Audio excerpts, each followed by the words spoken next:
They mocked his voice, insulted his hair, laughed at his clothes, and called him a charity case in front of the entire staff. He was black, he was silent, and in their eyes, that made him safe to humiliate. One executive joked his beard looked like it was grown in prison. Another asked if his resume was printed on food stamps. They didn't whisper it, they performed it. And the higher they climbed on his dignity, the harder they were about to fall. Because the man they dismissed, overlooked, and used as the punchline of their corporate theater wasn't who they thought he was. Not even close. What's coming isn't revenge. It's revelation. So if you think you've seen a story about power flipping, think again. This is where perception breaks and reality takes over. Tell us where you're watching from. Which moment shook you most? Drop your thoughts in the comments. Like, subscribe, and stay locked in. Because what happens next will rewrite everything they thought they controlled. At precisely 7:58 a.m., Thatcher arrived at Halbridge Capital's headquarters, dressed in a tailored charcoal suit and worn in Oxfords, his steps measured and purposeful.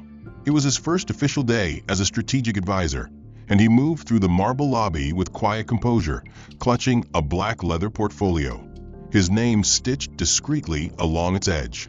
He paused in front of the elevator bank marked Executive Access, where chrome doors gleamed like mirrors under the morning lights. Before he could reach for the call button, a uniformed security guard, stocky with a buzz cut and a badge too shiny for its own good, stepped into his path. The man didn't greet him, didn't ask his name. He simply pointed toward a separate corridor. That one's for vendors and delivery. You'll want to take the service lift at the back. Thatcher's jaw tightened imperceptibly, but he didn't respond. He nodded once, turned, and walked the length of the lobby past sleek granite columns and polished wood walls, disappearing into a side hallway where janitors and food runners pushed carts through narrow linoleum paths. The elevator there hissed open, metallic and cold, creaking under the weight of its age. Inside, the panel lights flickered, and the air was thick with detergent and old wiring. When he emerged on the 34th floor, a receptionist blinked in surprise, as if he had arrived from an unexpected dimension. She double-checked her roster and then directed him to the executive boardroom down a quiet corridor of glass-walled offices, each one glowing with minimalist elegance and the muted tap of keyboard strokes. Inside the boardroom, the table gleamed like obsidian under soft recessed lighting.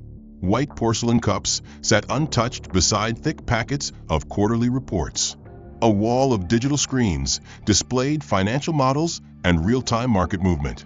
Thatcher entered quietly, taking a seat near the far end of the table.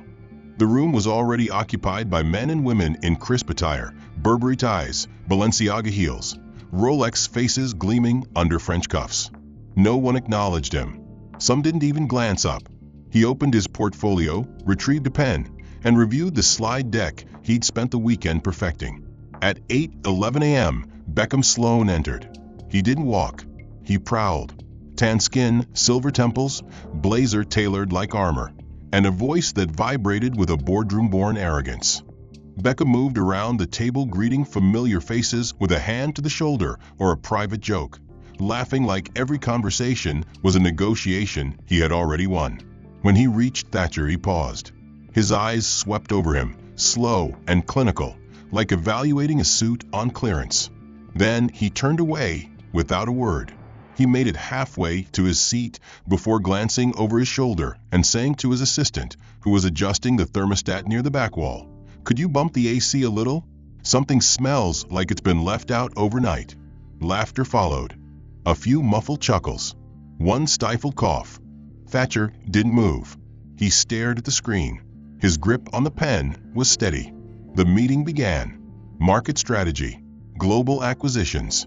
Beckham led with his usual rhythm, his words fast, fluid, and sharp. His tone oozed familiarity with money and power.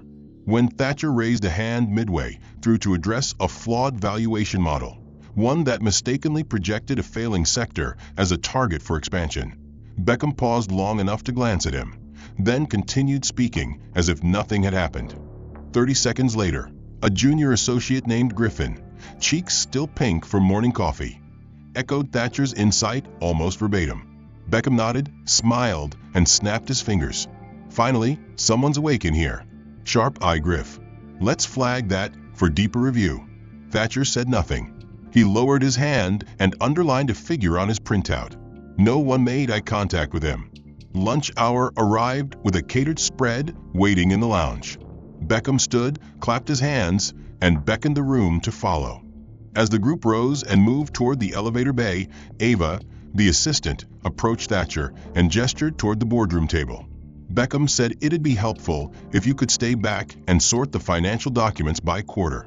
Said you've probably got the most familiarity with internal formatting, European expansion, and drafted a leaner, more agile acquisition roadmap that should have raised eyebrows for its brilliance. But instead, his work floated through the office like smoke through marble columns, visible but without weight. On Thursday morning, the conference room buzzed ahead of a high-stakes strategy session. Senior partners filtered in, talking loudly, trading golf scores and market rumors.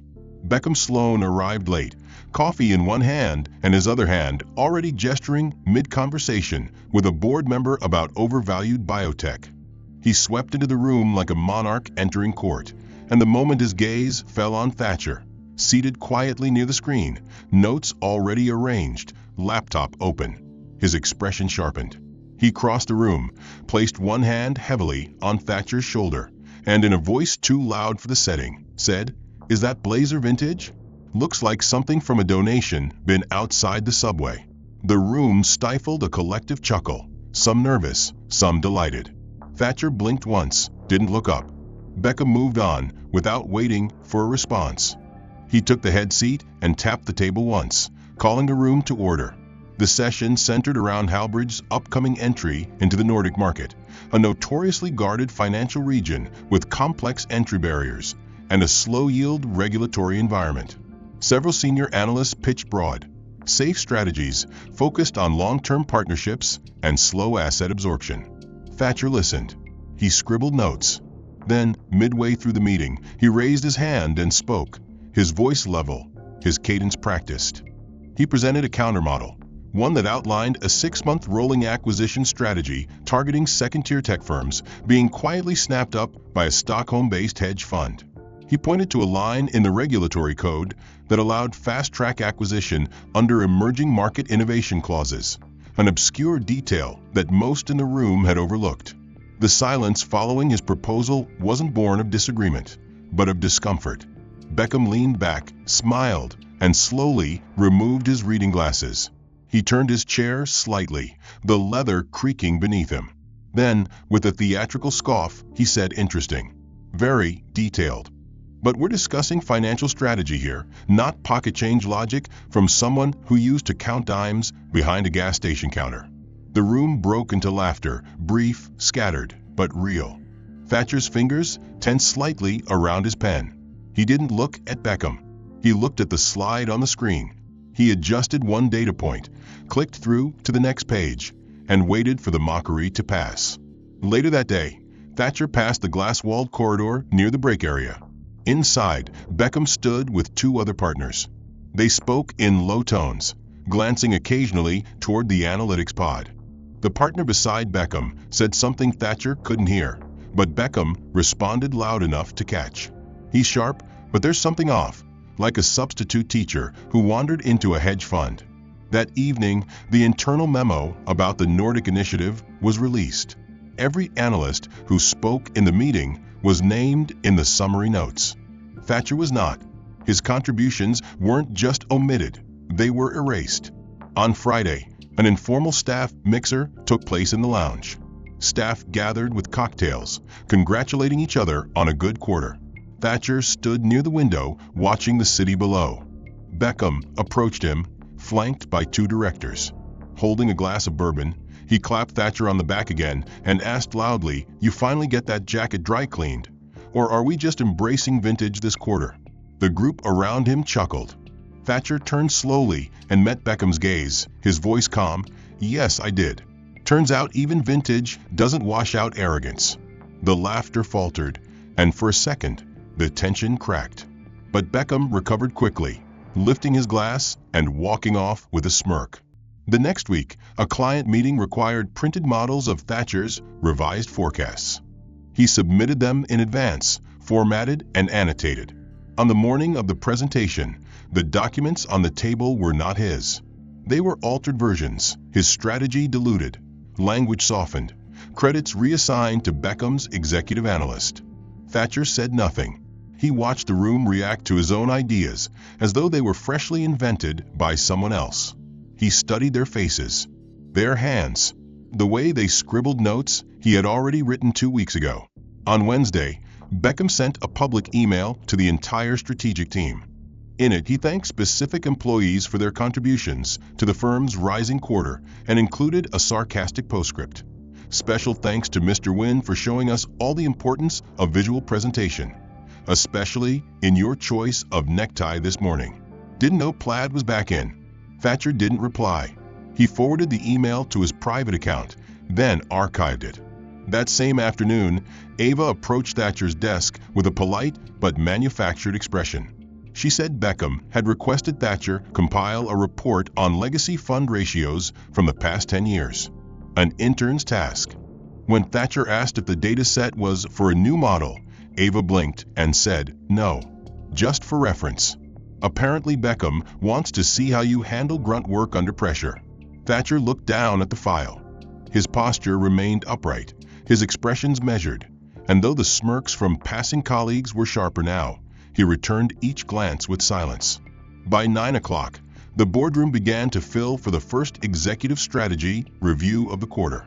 Beckham Sloan, dressed in a pale gray suit and gold cufflinks, entered 10 minutes late carrying a branded thermos and an unbothered grin.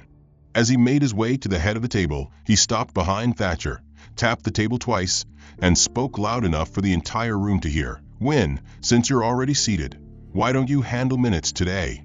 We'll need every word captured, even the brilliant ones I'm about to say." Some of the younger analysts exchanged side eyes, while others chuckled obediently. The irony was bitter. Thatcher's role as senior strategic advisor made him the second highest ranking official in the room. Still, without hesitation or visible offense, Thatcher picked up a pen, flipped his notebook to a clean page, and began transcribing. As the meeting progressed, he remained silent, even when the conversation swerved dangerously close to an area of his expertise. When a partner asked whether there were viable acquisition targets in the Southeast Asian market, Thatcher had already completed the analysis 3 weeks ago, flagged critical red zones, and drafted a full entry framework. But instead of speaking, he simply recorded the speculative nonsense being passed off as insight by those less qualified. Beckham didn't call on him. He didn't need to. Thatcher's silence had become convenient. The others no longer expected his voice. They just accepted his presence. Invisible, except when needed to type, collect data, or perform. That afternoon, a group of potential investors from an elite family office visited Halbridge to tour the facilities before considering a major infusion of capital. The office pulsed with false energy. Employees cleaned their desks, fake laughed in the open lounge, and exchanged compliments with exaggerated formality. Beckham led the group himself. He walked them through the building like a museum docent, pointing out revenue models on wall displays, open plan designs, and personalized lockers for each partner. When the tour reached the analytics section, Thatcher was reviewing regional debt leverage charts at his desk. Beckham paused beside him and gestured with a smile. "This is our logistics coordinator, the guy who keeps the wheels turning behind the scenes. He's got a gift for arranging our archive systems, knows where every box in the place is stored. Efficient, quiet, and invaluable when we need to find anything older than 2 years." One of the visitors, an older man in a blue cashmere jacket, nodded politely. Another chuckled and remarked, "That's important. Records people are the silent backbone." Thatcher turned slightly, met their eyes, and said nothing. Beckham walked on without missing a beat.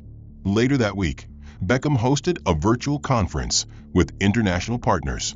Thatcher, who'd built the integration model for the merger being discussed, was asked to sit just outside the frame during the video call in case someone needed to fetch a report. The entire executive team joined the call from the glass conference room, while Thatcher was positioned in an auxiliary office with a stack of papers on standby. Twice during the hour, Beckham called Ava to ask for specific slides. Ava would then rush to Thatcher, retrieve the slide, and deliver it, without credit or mention of who had constructed it.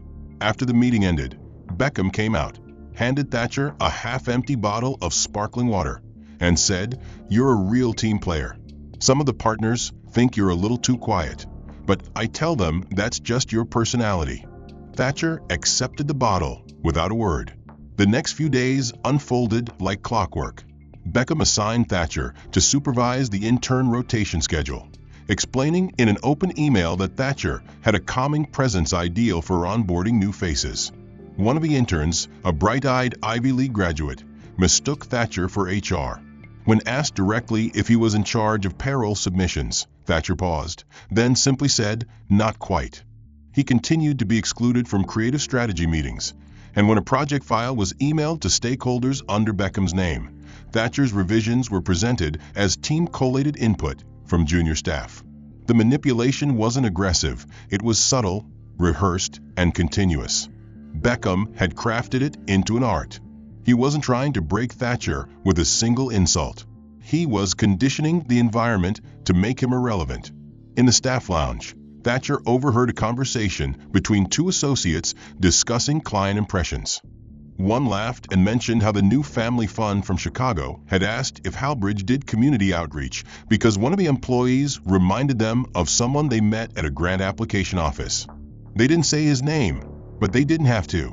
The laughter was familiar now, dry, restrained, and distant. On Friday, during the internal performance audit, Beckham handed out review packets and spent 20 minutes praising select team members for their initiative. When Thatcher received his, he noticed his metrics were marked satisfactory, with a handwritten comment at the bottom, "Quiet presence. Would benefit from more assertiveness and company spirit." That evening, the hallway lights dimmed as staff began to leave. Thatcher remained at his desk. He opened the packet again, reviewed the data points, and began typing a private document. But to Thatcher Wynne, it was just another stage. One more room full of polished teeth and even shinier lies. He had arrived in a clean black suit, nothing ostentatious, trimmed beard lined with precision, locks tied neatly behind his head. He moved quietly among the clusters of executives holding crystal flutes and half-mocking, half-adoring compliments. His presence was as subdued as ever, intentional, unreadable, until Beckham Sloan found the spotlight. The CEO, half a glass in, stood atop the low platform near the stage where a jazz trio played too softly to matter. He raised his arm with a grin stretched tight across his face and called out the names of his senior staff, each one receiving a toast and a nod, with laughter following every pause. When he reached the final name, his voice dipped theatrically, and he turned toward Thatcher, who stood near the back, arms folded, watching the room as if memorizing it. Beckham's voice sharpened into faux curiosity as he lowered his glass and spoke louder than needed. "And let's not forget Mr. Wynne in the back. Tell me, beard and hair like that, is it religious conviction or just a lack of mirrors?" The laughter that followed was swift, sudden, and real. It wasn't just the volume of it, but the ease. It spilled out of mouths that had only minutes earlier exchanged pleasantries with Thatcher about spreadsheets and market forecasts. Now those same people laughed like it was an inside joke, like mocking his appearance was part of the company culture. Someone near the punch table even added, "I guess if the power ever goes out, we can just follow the shine off his forehead." Thatcher didn't flinch. He didn't move. He didn't sip from the glass he hadn't touched. He simply stared at Beckham across the room with the same neutral look he'd worn in every meeting, every insult, every theft of credit. Beckham, emboldened by the attention, smirked and raised his glass again. "Cheers to diversity, folks. We're truly progressing." Another ripple of laughter.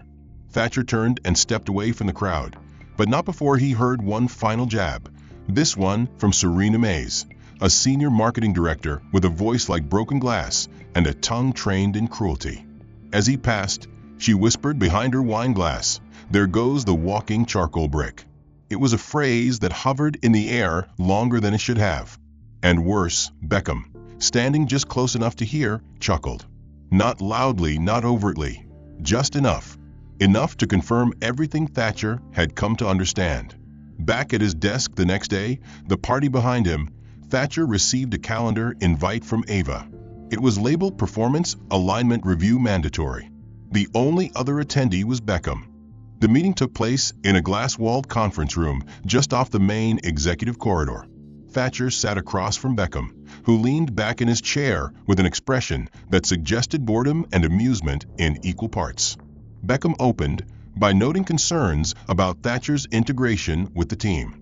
He used vague phrases like team cohesion and client optics. He questioned Thatcher's professional appearance. He asked whether Thatcher might consider a more traditional grooming approach, something that better reflected Halbridge's executive image. He framed it as a suggestion, not an order. Just something to think about. Something subtle that might help you blend in better, he said, as though Thatcher were camouflage instead of competence. Thatcher didn't respond. He didn't ask what traditional meant or why decades of professional excellence and a net positive portfolio hadn't protected him from aesthetic interrogation. He didn't argue that no one had said a word to the VP of Strategy when he showed up 2 months prior with a mullet and a denim blazer. He didn't reference the way Serena had once worn open-toe heels to a compliance presentation and received compliments instead of critique. He just nodded once, closed his notebook, and stood. He thanked Beckham for the feedback.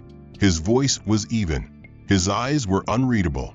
And as he walked out, Beckham watched him go with a satisfied expression, as if he had just solved a problem instead of become one.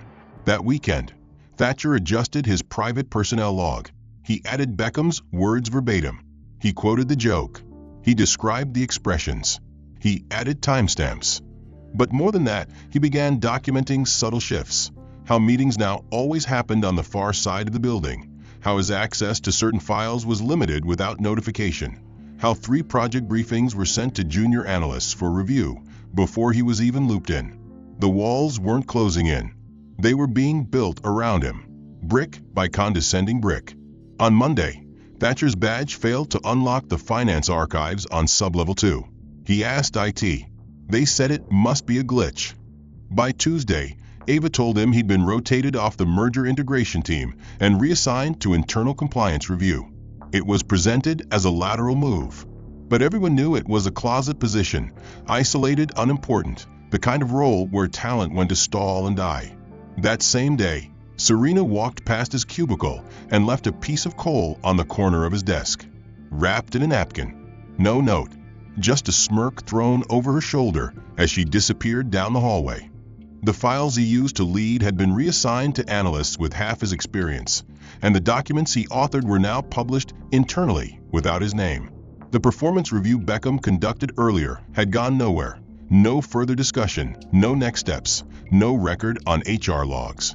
Just silence. Omission was the new language of hostility.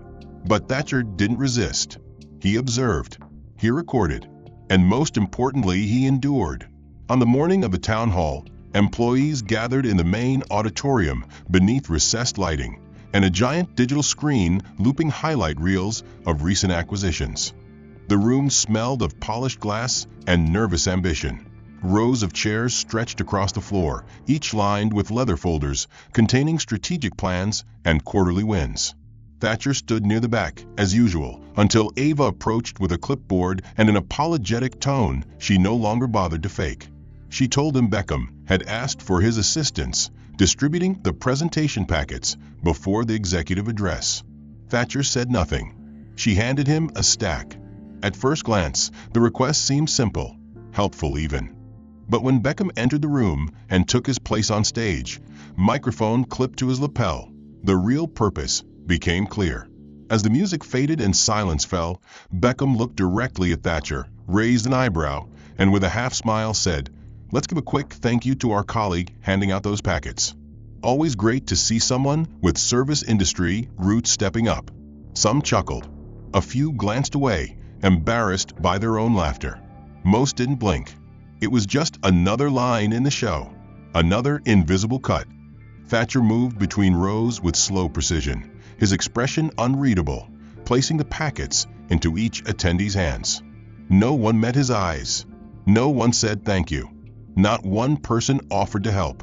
Beckham continued speaking above it all, praising growth numbers and operational excellence, spotlighting departments that had exceeded targets. His tone never wavered. His confidence never cracked. And as Thatcher reached the last row, a junior associate smirked and whispered under his breath, "I didn't know the catering team wore suits now." Thatcher said nothing.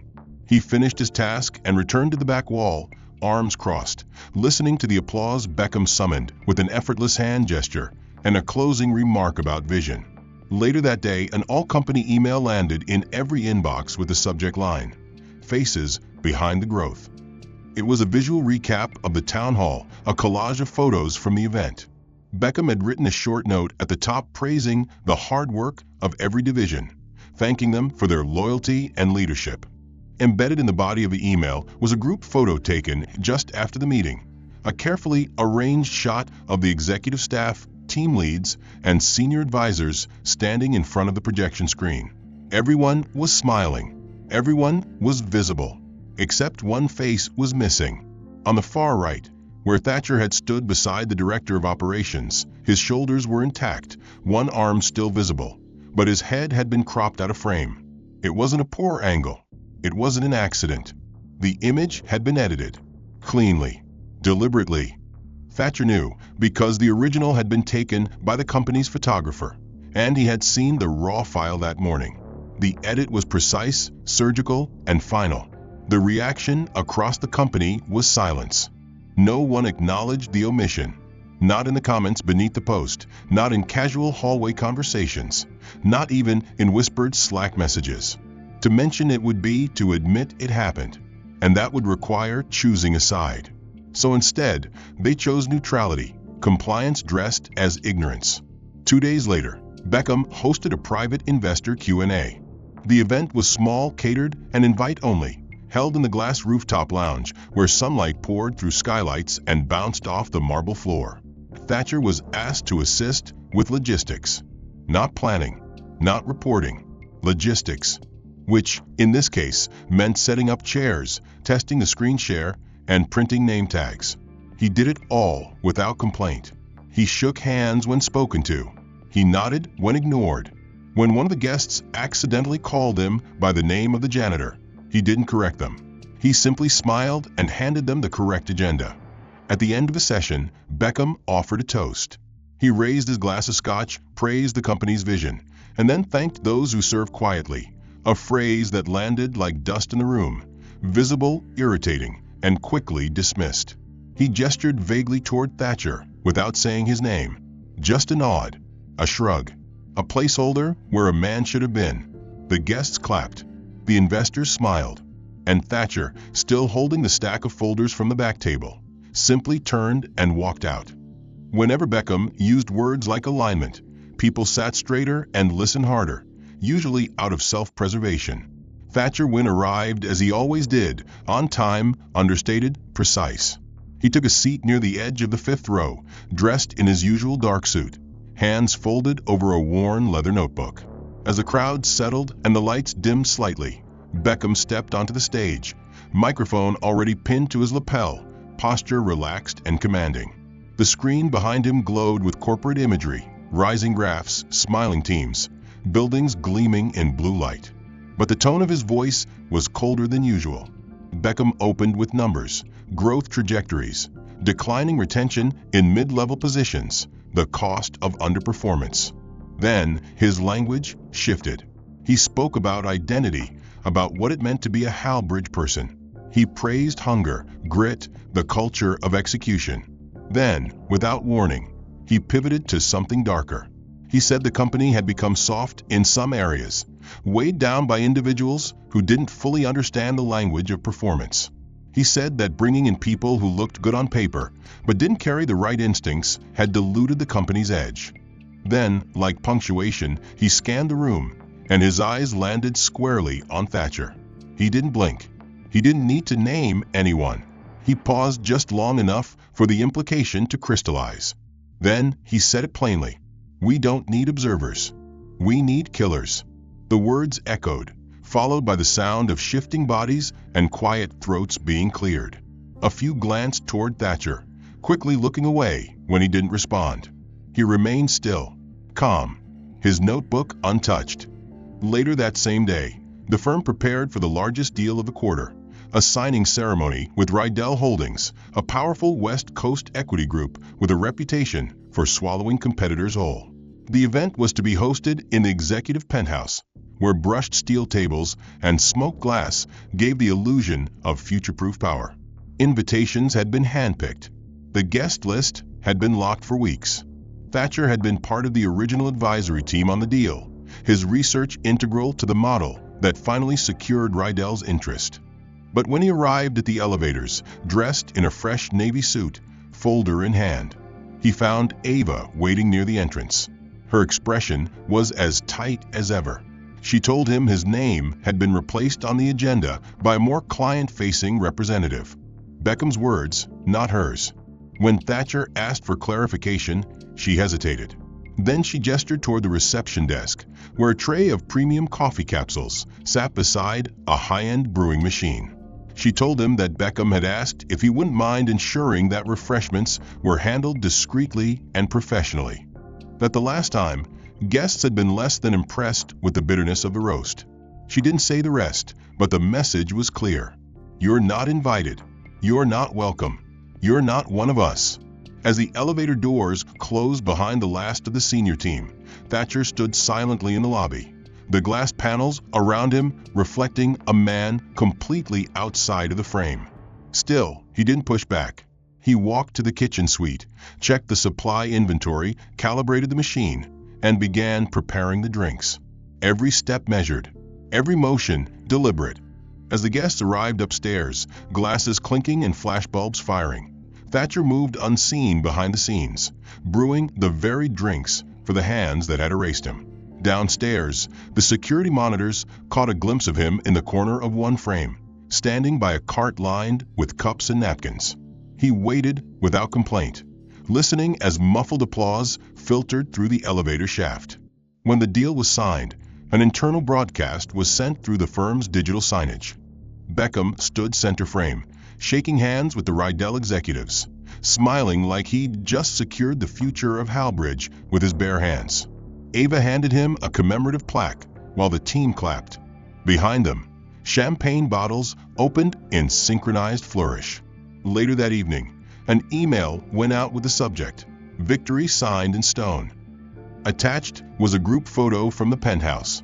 Every person involved in the signing was named. Every face was present. Thatcher's name was not mentioned. His contribution was not acknowledged. The model he'd built was referenced as the work of the core analytics team, with 3 junior staff members thanked specifically. The signing with Rydell Holdings was the final jewel in a quarter he would use to solidify his place on the board's shortlist for global expansion. He had every reason to believe the room belonged to him, that the company bent around his voice, that nothing and no one could challenge the image he had so meticulously crafted. But in the atrium below, behind the frosted glass of Conference Room 7, something shifted. Something broke the rhythm. Thatcher Wynne sat at the far end of a sleek, polished table. He wore the same navy suit from the day of the signing, but this time his notebook was closed, his hands folded calmly atop the leather surface. Across from him sat a woman in a graphite gray pantsuit with short-cropped silver hair and a face unreadable even to seasoned negotiators. Her presence was quiet, but the tension that followed her was immediate. This was Maren Whitlow, Senior Operating Chair of Halbridge Global, rarely seen outside New York, and almost never spotted in field branches without a security briefing. Most of the staff had only heard her name. Beckham had never met her. Until now, she had lived in the whispers of corporate folklore. But there she was, not in the penthouse, not among the champagne, but across from Thatcher in a private review, her expression unblinking, her tone clipped. Down the hall, Ava walked briskly toward the lounge when she was stopped by a tall man in a muted black overcoat. His badge caught the light, Leland Maris, Executive Finance Division, New York HQ. He asked where he could find Mr. Wynne. She blinked, confused. He clarified. Thatcher Wynne, Strategic Control Oversight, Personal Asset Review Liaison. I believe he's expecting me. Ava pointed silently down the corridor. Leland thanked her without waiting for a response. Inside the conference room, Marin listened carefully as Thatcher spoke. No slideshow, no charts, just data from memory, presented with the kind of effortless command that left no space for doubt. He explained the discrepancies in Beckham's acquisition reports. He cited the offshore assets rerouted through shell subsidiaries. He listed the names of associates who had signed off on bonuses that weren't cleared by Ethics Council.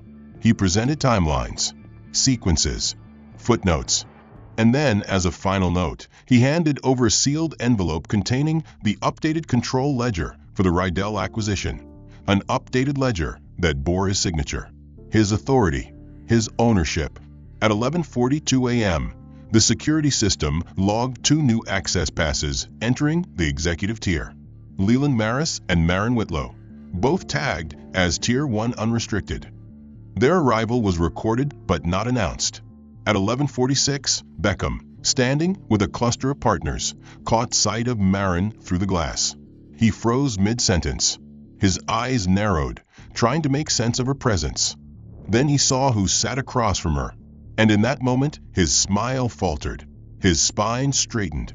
The blood drained from his face just enough to be visible. Thatcher didn't look toward the penthouse. He didn't wave. He didn't smirk. He remained seated, composed, continuing his conversation as if he had done this 100 times before. Because he had. Just never in this office. Never in this skin. By noon, word had started to leak. An intern passed a whisper to a junior analyst who passed it to her supervisor. Within 20 minutes, a quiet murmur spread across 3 departments. Marin Whitlow was here. She wasn't meeting with Beckham. She wasn't touring the Rydell signing floor. She was with Thatcher Wynne.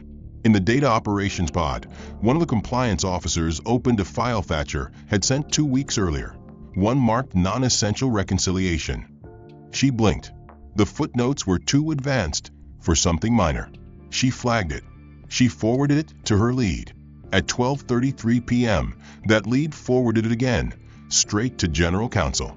Upstairs, Beckham tried to maintain control. He made a phone call. He left the lounge and moved toward the elevators, badge raised for access. But the door to Conference Room 7 was already locked.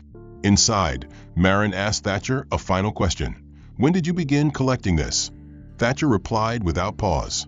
The day I was asked to take the service elevator. No one spoke openly about what had happened the day before, but the silence had weight. It clung to every hallway and echoed in the cautious tones of whispered side conversations. The name Thatcher lingered now with a different flavor. Not pity, not amusement, something closer to apprehension. Beckham Sloan arrived later than usual, stepping into the executive wing with a calculated smile and perfectly styled hair that now failed to hide the furrow creasing his brow. He offered pleasantries to the receptionist, but his voice lacked conviction. He passed by glass offices, nodding without waiting for acknowledgement. When he entered his own, he paused. On his desk was a single envelope, matte black, sealed with the Halbridge Global insignia in silver foil.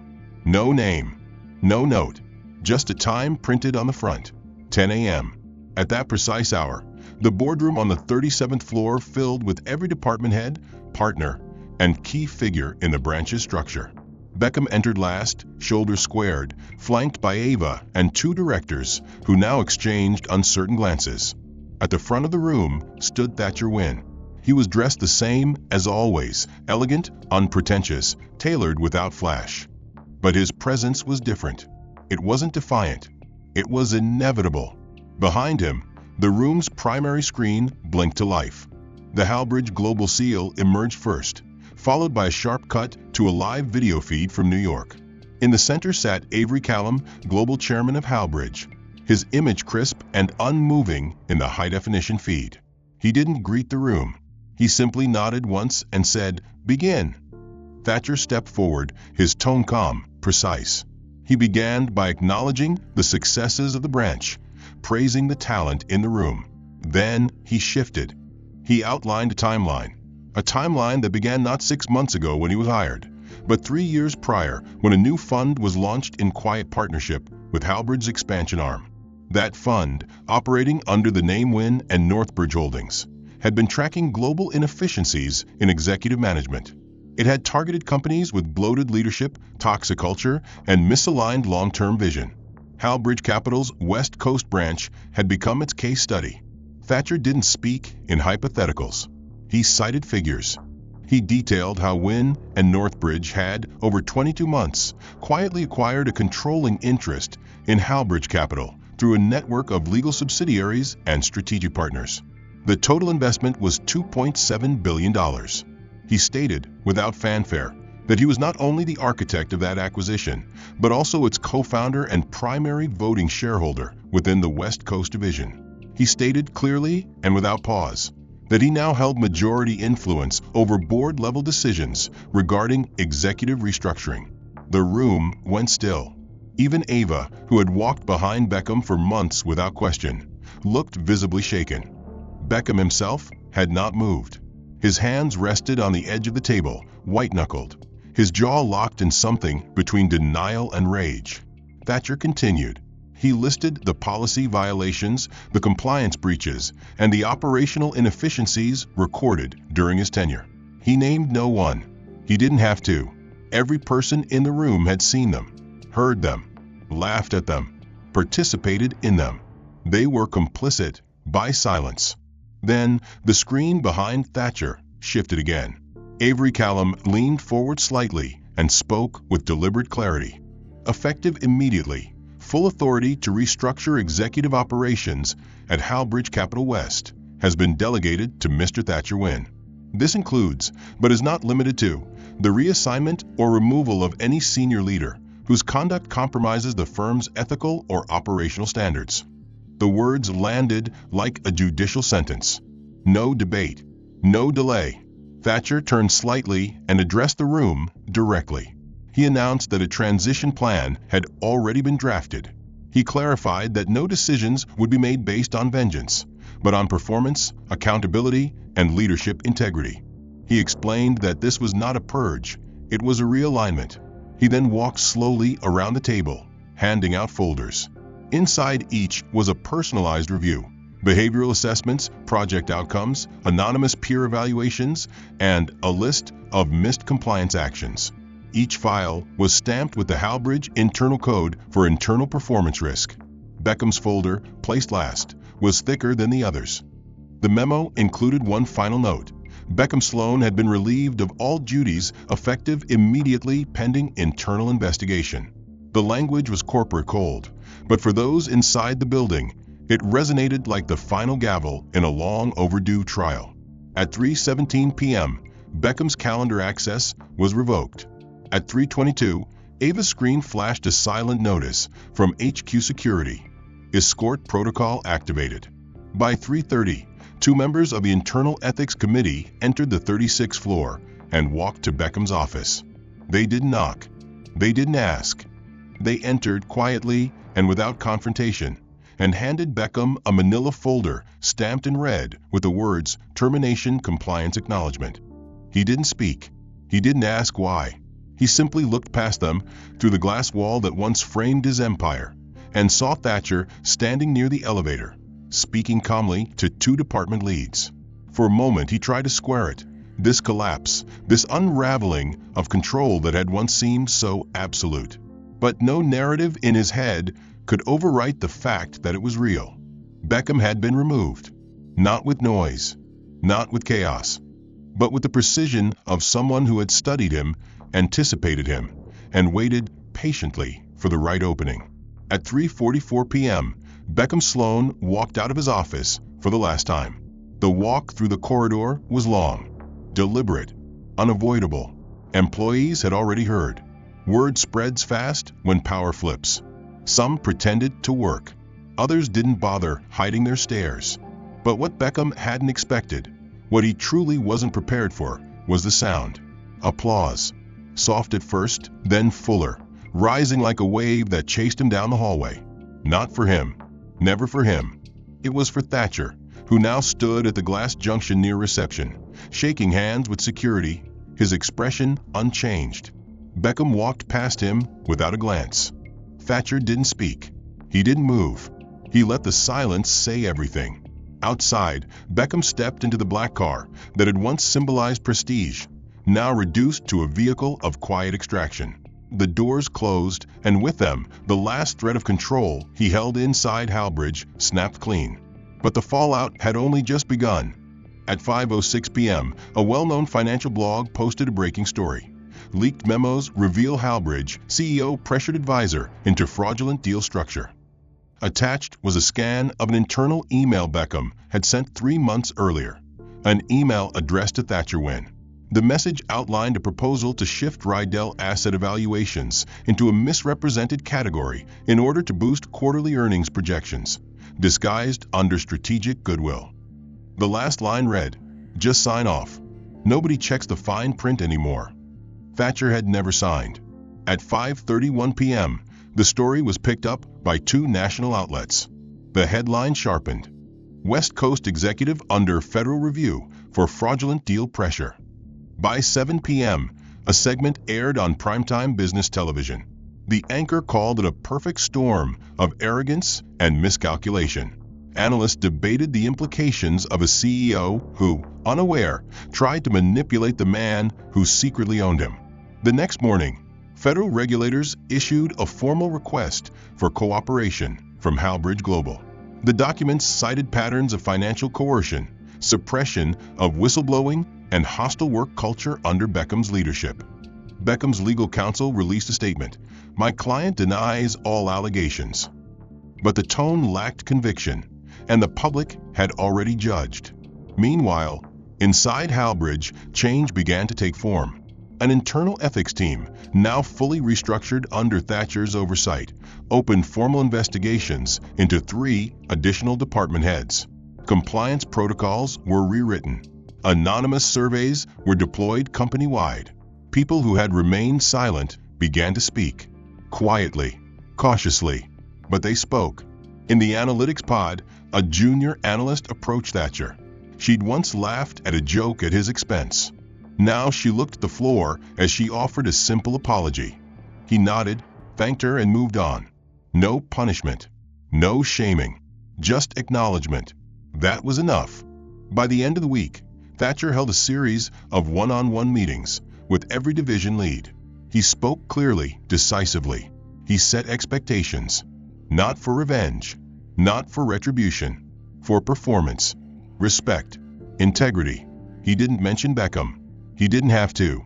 His absence was louder than any reprimand. In private, Thatcher reviewed a final report. It outlined all of Beckham's initiatives over the past 2 years. Projects buried under buzzwords. Metrics twisted for press.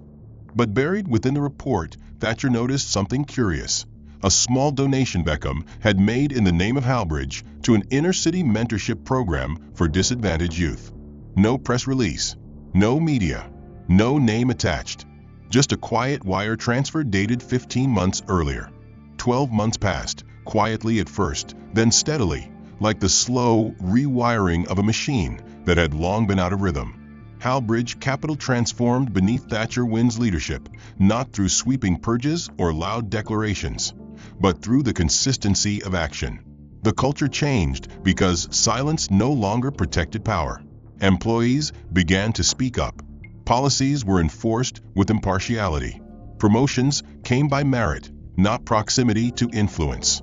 And in every floor of the building, the space Thatcher once walked through as a ghost was now defined by his presence, not just in title, but in principle. But beyond the walls of Halbridge, something unexpected was happening. Beckham Sloan had vanished from public view after the investigation. The Federal Review concluded with no criminal charges, citing insufficient evidence of intent, but the reputational collapse was absolute. Invitations to speak dried up. Board seats disappeared. His name, once synonymous with market dominance, became a cautionary footnote in case studies about corporate ego and unchecked bias. Yet the world kept turning. And so did Beckham. No one knew what he was doing, not even the few colleagues who had once whispered loyalties in hallways. His accounts were dormant. His legal representation released a brief statement announcing a personal sabbatical. For most, he was simply gone. But Thatcher never truly believed in disappearance. He believed in evolution. And 1 year later, his belief was proven correct. The auditorium was modest, a renovated university hall nestled in a Brooklyn campus known more for community outreach than prestige.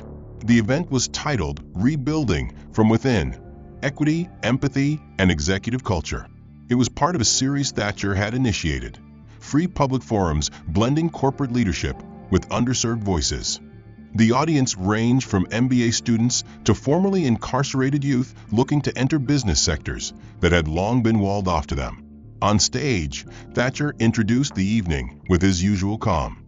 No embellishment, no self-congratulation, just truth. Then came the final speaker. At first, the room shifted uncomfortably. The name was printed clearly in the program, Beckham Sloan, but many assumed it was a different man. Until he walked onto the stage. He looked thinner, grayer. His suit was more conservative than before, his movement slower but deliberate. The once familiar arrogance was gone, replaced by something quieter. Not shame, not guilt, just awareness. He stood at the center, hands folded, eyes scanning the faces of people who did not applaud. The silence was not hostile. It was judgment held in suspension. Beckham began to speak. His voice cracked once, but he steadied it. He told them about failure. Not the public kind, but the private kind. The kind that follows you into empty rooms and reminds you of who you chose to be. He admitted to the harm he had caused, not in abstract policy, but in moments. In jokes. In dismissals. In decisions that reduced people to roles and talent to threats. He spoke Thatcher's name once, only once, but the moment carried through the hall like a benediction. He said, he could have destroyed me. He had the power. But he didn't. That mercy is the reason I'm standing here at all. When he finished, there was no ovation, just quiet nods, listening, processing. And for Beckham, that was enough. In the weeks that followed, news emerged that he had launched a non-profit initiative called the Foundation Ledger. Its mission was simple: identify, mentor, and sponsor Black and minority candidates entering the corporate space, providing them with tools, networks, and legal advocacy Thatcher had once been denied. The first funding came not from investors, but from Thatcher himself. Unannounced, anonymous. Only Beckham knew the origin. He used it to fund a fellowship, naming the inaugural class the Win Circle. Applicants were selected not by pedigree, but by grit. The kind Beckham once ridiculed. The kind that had built the man who now stood at the apex of everything he thought he controlled. On a quiet Sunday morning, Thatcher received a letter. Handwritten. No return address. It simply read, "Thank you. For the silence. For the mirror. For the mercy." It was signed only with a single initial. B. Thatcher read the letter once, then folded it into the back of his notebook. The same one where he once recorded every insult, every slight, every omission. That notebook now sat on a shelf in his office, unopened, but never discarded. Because some stories don't need to be burned to be rewritten. They just need to be finished. The end. If this story moved you, make sure to like and subscribe so you don't miss what's coming next. We'd love to hear your thoughts. What moment hit you the hardest? Which twist caught you off guard? And where in the world are you watching from right now? Drop your answers in the comments and join the conversation. Let's talk about justice, change, and what it really means to lead.